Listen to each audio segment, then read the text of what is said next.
He seemed to be a genuinely kind man when he wasn't killing. Helen Morrison, M.D., referring to Ed Gein in her book, My Life Among the Killers. He was still alive. That was all he needed to think about. That and to keep on running. Noah could still smell his own sweat, pungent and sour, and urine. He still couldn't believe he had pissed himself. Stop thinking, just run! Run! And vomit.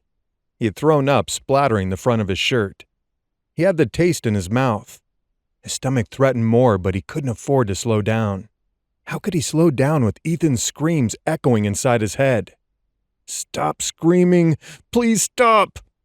I won't tell! I promise I won't tell! Noah's lips were moving even as he ran. Without realizing it, he was chanting the words in rhythm with the pounding of his feet.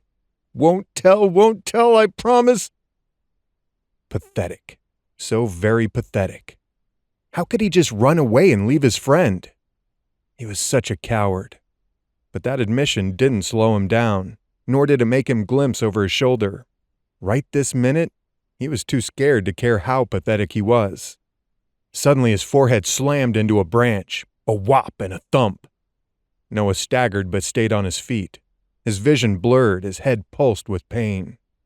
Don't fall down, damn it! Keep moving! Run! Just run! His feet obeyed despite the dizzy spiral swimming inside his head, threatening to throw him off balance. It was so dark. Too dark to see anything other than shades of gray and black. Moonlight flickered patches of light. It only contributed to the feeling of vertigo. This time he ran with his hands and arms thrashing in front of him, trying to clear the path.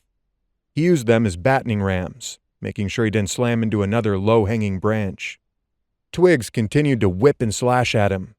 Noah felt new trickles down his face and elbows, and knew it was blood.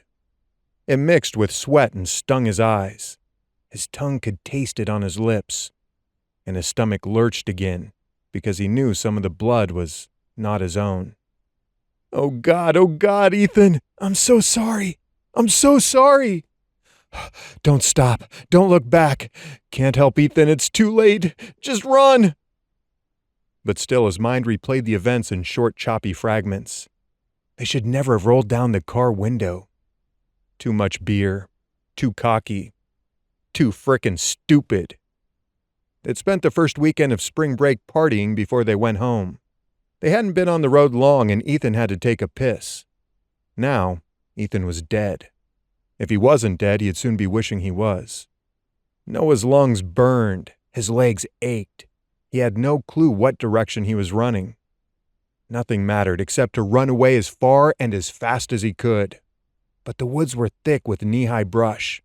The canopy above swallowed the sky, except for those rare streaks of moonlight showing him glimpses of the rocky ground beneath his feet, jagged mounds that threatened to make him stumble. And then he did trip.